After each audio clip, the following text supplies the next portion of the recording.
संजय राऊतांनी पुन्हा एकदा एकनाथ शिंदेंवर निशाणा साधलाय। 16 फिक्सरांची नावं पीए आणि ओएसडींसाठी पाठवण्यात आली होती, मात्र ते 16 फिक्सर कोणत्या मंत्र्यांचे होते हे कळायला हवं अशी मागणी संजय राऊतांनी केली। तसंच बाळासाहेब ठाकरे आणि स्वातंत्र्यवीर सावरकरांना भारतरत्न देण्याची मागणीही त्यांनी केली आहे। बघूया।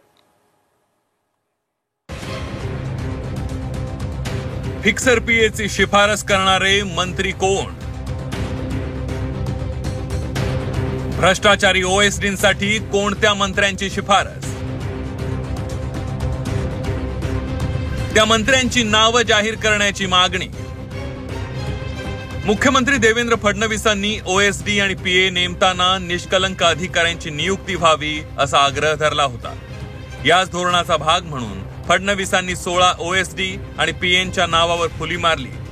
फडणवीसांनी ज्या फिक्सर ओएसडींना नाकारलं त्यांची शिफारस कोणत्या मंत्र्यांनी केली होती असा सवाल विरोधकांनी उपस्थित केला।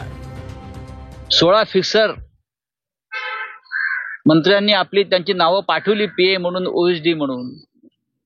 त्या फिक्सरांची तरी नावं पाठवा ना, म्हणजे कोणत्या मंत्र्यांनी कोणत्या फिक्सरचं नाव पाठवलं हे लोकांना कळायला पाहिजे, हे प्रधानमंत्र्यांना समजायला पाहिजे महाराष्ट्रात कोणत्या प्रकारचं राज्य चालवलं जात आहे आणि देवेंद्र फडणवीसांना कोणत्या अडथळ्यातून काम करावं लागत आहे हे कळू द्या। नक्कीच आम्ही त्यांचं स्वागत केलंय। त्यांनी जी भूमिका घेतली आहे की कोणताही भ्रष्ट फिक्सर हा मंत्र्यांचा पीए ओएसडी असणार नाही। संजय राऊत यांच्या आरोपांवर थेट उत्तर देणं शिवसेनेनं टाळलंय। पीए आणि ओएसडी जे नेमायचे आहेत ते नेमा, पण नेमणुका तातडीने करा असं शिवसेनेनं म्हटलंय। आमची यादीच्या बाबतीमध्ये कोणतंही ऑब्जेक्शन नाहीये। फक्त आमचा आरोप असा होता किंवा आमचा हट्ट असा होता ज्यांच्याही नेमणुका करायच्या असेल त्यांच्या तातडीने करा, जेणेकरून काम सुरळीत होईल।